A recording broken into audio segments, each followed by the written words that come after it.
할렐루야, 할렐루야.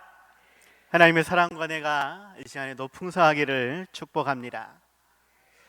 우리의 일상이 어떠한 때는 획기적인 큰 일들이 일어나기도 하지만 때로는 그저 평범하게 아무런 일 없이 흘러가는 그러한 시간들이 많이 있습니다. 그럴지라도 그 모든 삶은 결국 하나님의 자녀된 권세로 천국 백성으로 살아가는 것이다 라는 것을 기억할 수 있길 바랍니다. 하나님은 우리에게 반드시 풍성한 복과 은혜로 채워 주실 줄 믿습니다. 항상 기뻐하고 쉬지 않고 기도하며 범사에 감사할 수 있는 그 은혜 안에서 더욱 기쁘고 즐거운 삶을 살아갈 수 있는 우리 모두가 다들 되시기 바랍니다. 프랑스에는 돈이 있으면 거대한 성곽을 쌓아 올리는 그러한 성을 짓는 것을 좋아한다라고 이야기합니다. 그래서 옛날 귀족 가문들이 소유한 엄청난 큰 고성들이 많이 있더라 하는 것이죠. 그런데 그러한 귀족 가문이 아니라 할지라도 개인이 가지고 있는 조그만한 성들이 많이 있다라고 이야기합니다. 그 중에 프랑스 남부 오트리브라고 하는 곳에 한 개인이 만들어 놓은 조그만한 성이 있는데 이 성의 이름이 레 팔레스 이데아라는 궁이다라고 소개합니다. 그런데 이 성의 이름을 프랑스 정부에서 새로운 별칭으로 붙여 주었다라는 것이죠. 이 별칭의 이름은 우편배달부의 성입니다. 우편배달부의 성, 하급 공무원인 평범한 우편배달부가 이러한 성을 쌓았다라고 말을 하는 것이죠. 이 사람의 이름은 페르디낭 슈발이라고 하는 사람입니다. 이 사람은 그저 하루하루 우편배달부로 살아가는 그러한 평범한 삶이었죠. 어떠한 글에서는 하급 공무원으로 지루한 일상을 그러한 살던 사람이다라고 소개도 합니다. 매일같이 32km나 되는 그러한 길을 걸어다니며 우편을 배달하는 그러한 삶이었죠. 어느 날 그렇게 우편 배달을 하다가 돌뿌리에 걸려서 넘어지게 되어집니다. 삶도 힘들고 고달픈 그러한 시간인데 그렇게 돌뿌리에 걸려서 넘어졌을 때에 아마 인간적인 마음이라면 불평하고 욕설이 나오지 않았을까. 그런데 이 사람은 오히려 그 걸러 넘어진 돌을 보게 되어지고 모양이 독특하다라는 이유로 그것을 호주머니에 넣게 되어지죠. 그러고는 집으로 가져와서 이것을 재밌어 합니다. 그리고는 이제 매일 지나가는 그 길에 혹시나 또 다른 그러한 특이한 모양의 돌이 있지 않나 찾아보게 되어졌고 그렇게 하루에 서너 개씩 주워서 집으로 오게 되었다라고 이야기하죠.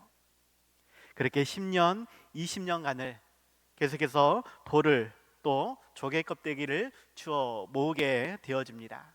그것이 많이 쌓이게 되자 이제는 한 가지 계획을 세우게 되는 것이죠. 바로 성을 쌓는 것이었습니다.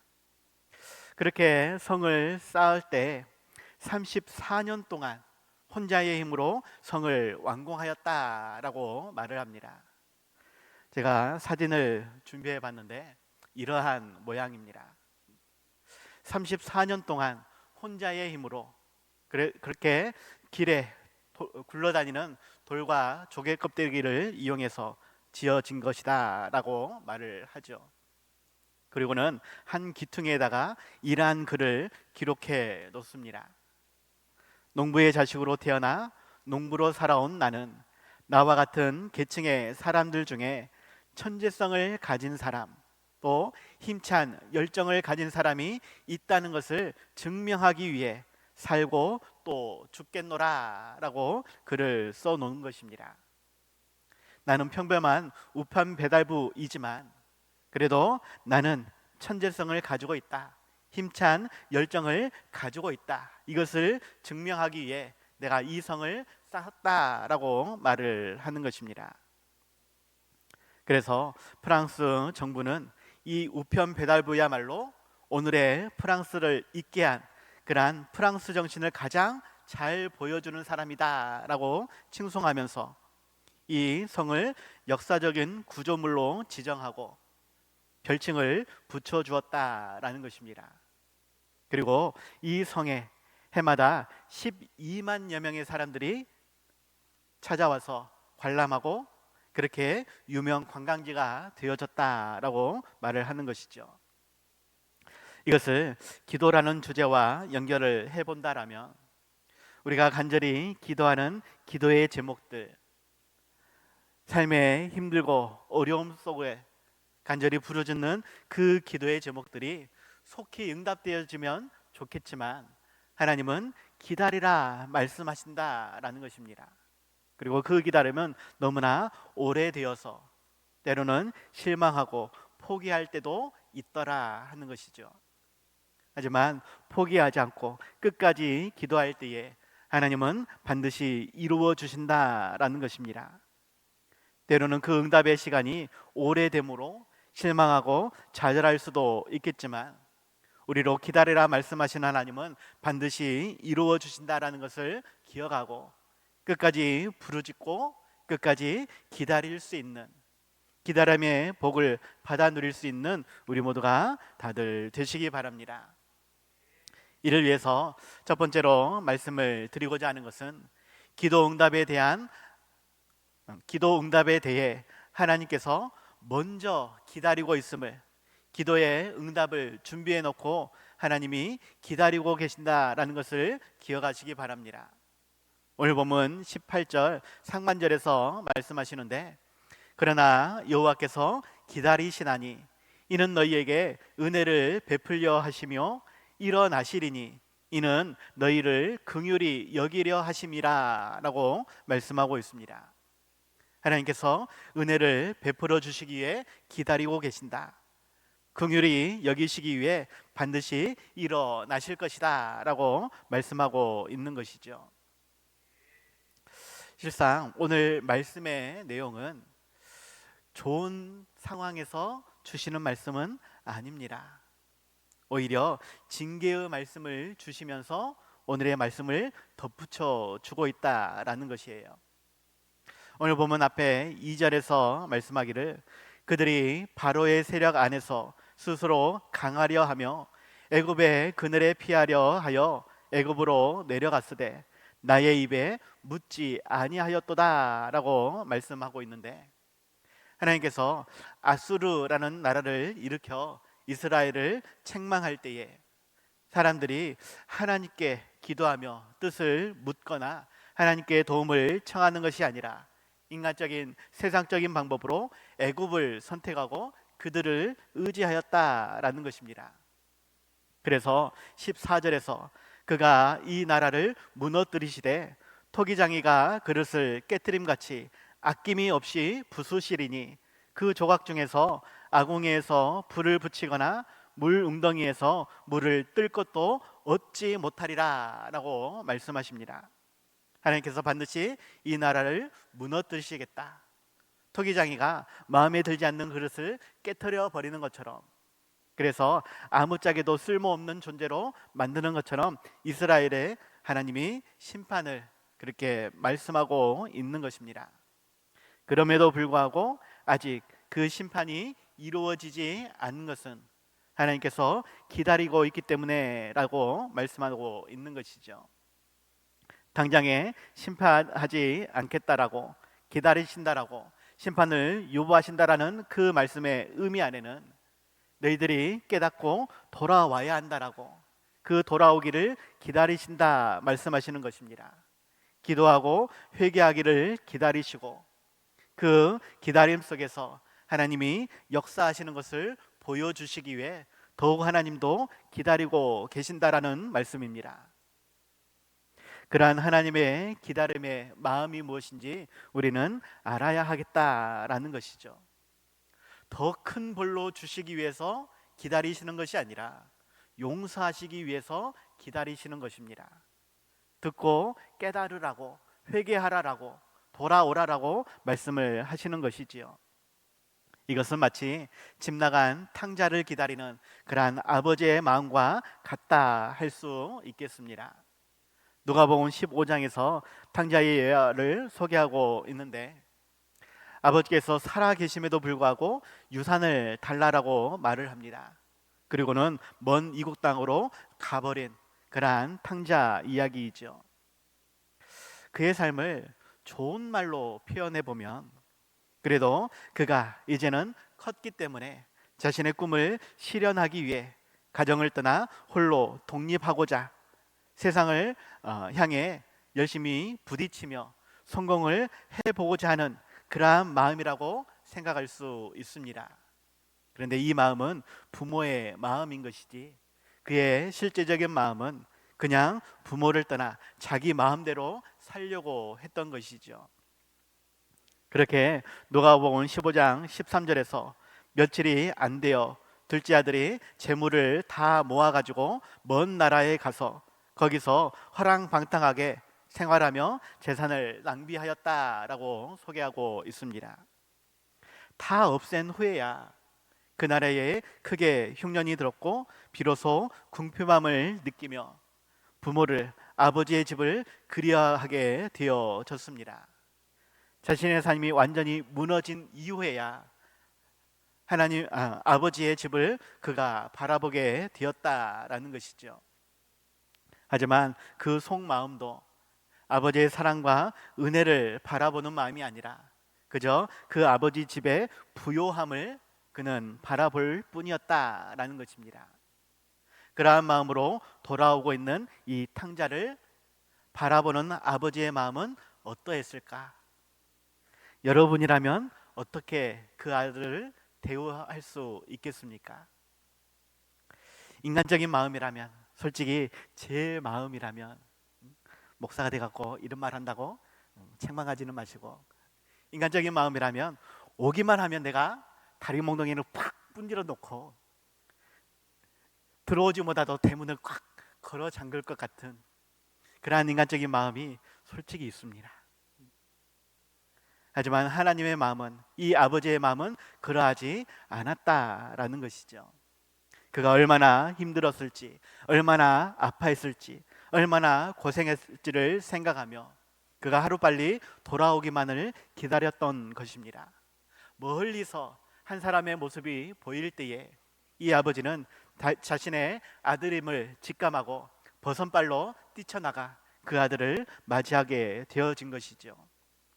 말 그대로 완전히 거짓골인데 아마도 그의 모습에서 돼지 냄새나 땀 냄새나 기타 여러 가지 악한 그러한 냄새들이, 역한 냄새들이 났을 것임에도 불구하고 그를 껴안고 입을 맞추며 안전하게 돌아왔음을 기뻐하는 모습, 살찐 송아지를 잡아 잔치까지 벌이는 그러한 모습을 우리에게 이야기해 줍니다. 그리고 이것이 하나님의 마음이다라고 말씀해 주고 있는 것이죠. 그 하나님의 마음을 우리는 기억할 수 있어야 하겠습니다. 다시 돌아오기를 기다리시는 하나님은 또한 우리의 기도에 가장 좋은 것으로 응답해 주시기 위해 기다리고 있는 것입니다. 우리 보기에는 당장 이루어 주시면, 당장 해결해 주시면, 당장 응답해 주시면 제일 좋을 것 같지만, 우리보다 우리를 더 잘 아시는 하나님은 가장 좋은 때를 기다려서 응답해 주시기 위해 여전히 기다리신다라는 것입니다. 그 하나님의 기다리심을 우리는 기억하고 끝까지 기도하며 더욱 간절히 사모함으로 그 하나님을 바라볼 수 있는 귀한 삶이 다들 되시기 바랍니다. 두 번째로는 그러한 기도 응답을 우리도 기다릴 수 있어야 하겠습니다. 하나님께서 기다리실 때에 우리 또한 같은 마음으로 기다리는 삶이 되어야 한다라는 것입니다. 오늘 보면 18절 하반절에서 대저 여호와는 정의의 하나님이시라, 그를 기다리는 자마다 복이 있도다라고 말씀하고 있습니다. 은혜를 바라보고 긍휼을 바라보는 모든 사람들에게 하나님은 반드시 사랑으로 풍성한 복으로 채워 주실 것이지만 때로는 우리에게 기다리라라고 말씀하신다라는 것이에요. 그 기다림의 의미를 우리는 알아야 하겠고 그 마음과 합하여서 우리 또한 기다려야 한다라는 것입니다. 당장에 이루어지지 않는다고 해서 불평하고 원망하는 그러한 어리석음을 범하지 말아야 한다라는 것이에요. 히브리서 6장 11절 12절에서 말씀합니다. 우리가 간절히 원하는 것은 너희 각 사람이 동일한 부지런함을 나타내어 끝까지 소망의 풍성함에 이르러 게으르지 아니하고 믿음과 오래 참음으로 말미암아 약속들을 기업으로 받는 자들을 본받는 자 되게 하려는 것이니라 라고 말씀하고 있습니다. 하나님의 약속을 기다리는 사람들이 있는데 그들은 끝까지 기다림으로 풍성한 복을 받아 누렸다라는 것입니다. 게으르지 않고 믿음과 오래 참음으로 기다림으로 응답을 받았다라는 것인데 그러한 사람들 중에 특별히 아브라함을 예화로 소개하고 있는 것입니다. 이 아브라함의 기다림은 몇 년이 되었습니까? 그가 처음 75세에 하나님의 약속을 받았습니다. 그리고 100세가 되어서야 아들 이삭을 얻게 되어졌지요. 어떻게 보면 25년의 기다림이다 라고 말할 수 있겠지만 하나님은 단지 아들 이삭 한 사람만을 이야기한 것이 아니었습니다. 땅을 주겠다 말씀하셨고 민족을 주시겠다 말씀하셨습니다. 그것이 언제 이루어졌느냐? 여호수아 시대 때에 가나안 땅에 들어감으로 인해서 응답이 되어졌다라는 것이죠. 그 기간을 따져보면 아브라함으로부터 약 500년의 기다림이 있었다라고 말할 수 있습니다. 그리고 궁극적으로는 영적 이스라엘인 우리를 향해 말씀하시는 것이고 우리가 영원한 천국에 들어가는 것을 하나님께서 말씀하시는 것입니다. 그렇다면 그 하나님의 약속은 아직도 진행 중이고 완료되지 못했다라는 것이죠. 더 오래된 기다림이 필요하다라고 말할 수 있겠습니다. 하지만 하나님은 반드시 들으시고 응답해 주신다라는 것을 우리 또한 그 하나님을 믿고 기다려야 한다라는 것을 기억하시기 바랍니다. 오늘 본문의 말씀도 이사야에게 주시는 그러한 말씀이고 그 이사야의 기다림은 실상 이루어지지 못하였습니다. 하나님께서 이스라엘을 지키시고 보호해 주신다라고 복과 은혜로 채워 주신다라고 말씀하셨지만 이스라엘은 멸망으로 끝나버렸다라는 것입니다. 그 이후에 예레미야 시대 때에 70년간의 기다림으로 다시 포로에서 돌아와 성전을 쌓고 다시금 하나님께 예배드릴 수 있게 되어졌지만 예레미야 시대 때에 이루어졌지만 결국 이사야 시대에는 기도의 응답이 아니라 멸망으로 끝나버렸다라는 것이죠.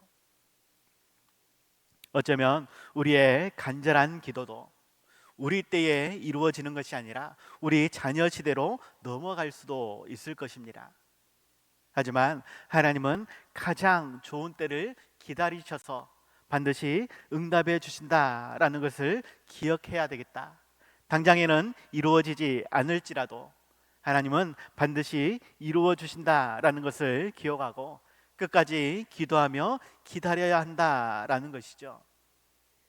또한 응답이 속히 이루어지지 않을지라도 우리의 마음이 흔들리지 않도록 붙잡아 주신다라고 지난번에 말씀을 드렸습니다.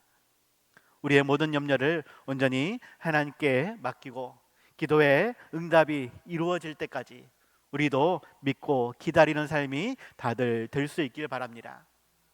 그 기다리는 자가 복이 있다라고 말씀을 하시는데 그때에 수식어로 정의의 하나님, 공의의 하나님을 말씀하고 있습니다. 여기서 말하는 정의라고 하는 단어는 히브리어 미시파트라는 단어인데 심판하다, 판결하다, 재판하다라는 말에 샤파트에서 유래된 말입니다. 이 말은 율례 혹은 법규 또는 약속으로 번역이 되어지죠. 다시 말하면 하나님께서 하신 말씀을 반드시 이루실 때에 특별히 정의의 하나님께서 이루어 주실 것이다. 이 정의의 하나님은 결국 법적인 강제력을 동원해서라도 반드시 이루어 주신다라는 것입니다. 우리의 기도에 응답이 더딜지라도 하나님께서는 그 약속하신 말씀을 반드시 이루어 주십니다. 법적인 강제력을 동원해서라도 반드시 이루어 주신다라는 것을 기억하고 끝까지 기도하며 기다릴 수 있는, 그래서 응답받아 더욱 하나님께 영광 돌릴 수 있는 우리 모두가 다들 되시기 바랍니다. 그래서 결론입니다. 부르짖는 소리에 반드시 응답하시며 은혜 베푸시는 하나님을 기다릴 수 있는 우리가 되시기 바랍니다. 가장 좋은 것으로 주시기 위해 기다리시는 하나님, 우리 또한 그 하나님을 기다려야 한다라는 것이죠. 특별히 부르짖으며 통곡하며 기도할 수 있는 우리가 되었으면 합니다. 하지만 그 결과는 다시는 통곡하지 않게 될 것이다 라고 말씀하고 있는 것이죠. 오늘 본문 19절에서 말씀합니다. 시온에 거주하며 예루살렘에 거주하는 백성아, 너는 다시 통곡하지 아니할 것이라. 그가 내 부르짖는 소리로 말미암아 내게 은혜를 베푸시되 그가 들으실 때에 내게 응답하시리라 라고 말씀하고 있죠. 예레미야 33장 3절에서도 말씀합니다. 너는 내게 부르짖으라. 내가 내게 응답하겠고 내가 알지 못하는 크고 은밀한 일을 내게 보이리라 말씀하셨습니다. 하나님의 뜻이 무엇이고 계획이 무엇인지, 언제 어떻게 응답해 주실지 우리로서는 다 알지 못하지만 우리를 사랑하시는 아버지 되신 하나님의 마음을 헤아려 끝까지 기도하고 끝까지 기다리는 삶이 될 수 있길 바랍니다. 공의롭고 정의로우신 하나님은 우리의 답답한 마음과 심령을 잘 아시기 때문에 부르짖을 때에 반드시 들으시고 응답해 주실 것입니다. 조금은 더뎌 보일지라도 더 큰 복과 더 풍성한 은혜로 채워주시기 위해 기다리고 계신다라는 것을 기억하며 더욱 간절히 부르짖는 우리가 다들 되시기 바랍니다. 고단한 인생길 힘겨운 오늘도 예수 내 마음 아시네. 지나간 아픔도 마주할 세상도 예수 내 마음 아시네. 믿음의 눈 들어 주를 보리. 이 또한 지나가리라. 주어진 내 삶의 시간 속에 주의 뜻 알게 하소서. 할렐루야. 우리 눈앞에는 고단한 인생길이 있습니다. 힘겨운 오늘 하루의 삶이 있습니다. 그랄지라도 우리의 마음을 잘 아시는 하나님께서, 그 예수님께서 우리와 함께 하시고 우리의 손을 붙잡고 계십니다. 우리의 아픔도 우리의 눈물도 마주할 세상의 모든 문제도 하나님께서는 다 알고 계십니다. 그 모든 것에 반드시 응답을 주시기 위해 문제 해결의 열쇠를 가지고 우리를 기다리신다라는 것을 기억하시고 끝까지 기도하며 끝까지 부르짖을 수 있는, 끝까지 믿고 의지할 수 있는 우리 모두가 다들 되시기 바랍니다. 물론 때로는 실망감도 있을 것이고 좌절감도 맛볼 수 있을 것입니다. 하나님의 뜻을 다 알지 못하기 때문에 불평하고 원망할 수도 있을 것입니다. 그렇기 때문에 우리는 더욱 말씀을 붙잡아야 할 것이고 더욱 끝까지 기도할 수 있어야 할 것입니다. 하나님은 반드시 은혜를 베푸시기 위해 일어나실 것이고 반드시 우리에게 복과 은혜로 채워 주실 것입니다. 그때를 알지 못하지만 반드시 응답해 주실 것을 믿고 의지하며 끝까지 기도함으로 더욱 하나님께 영광 돌릴 수 있는 우리 모두가 다들 되시기 바랍니다. 기도하겠습니다. 하나님 아버지, 정말로 하나님의 사랑과 은혜를 갈급합니다. 소망합니다. 우리의 간절한 기도의 제목을 놓고 부르짖으오니 하나님 속히 들으시고 응답하여 주시옵소서. 때로는 그 응답이 늦어짐으로 하나님 실망하지 않기를 원합니다. 좌절하지 않기를 원합니다. 그 사랑과 은혜를 끝까지 기억하며 기다릴 수 있는 우리의 삶이 되게 하여 주시옵소서. 정말로 오늘 하루의 삶도 내일 하루의 삶도 그렇게 하나님과 동행하는 삶이 되어지고 또한 더욱 기대감으로 하나님 살아갈 수 있게 하여 주시옵소서. 기다림의 복을 말씀하시는 그 하나님의 마음을 헤아려서 끝까지 믿고 기다리며 또 하나님께 영광 돌릴 수 있는 우리 모두가 되게 하여 주시옵소서. 예수님 이름으로 기도되었사옵나이다. 아멘.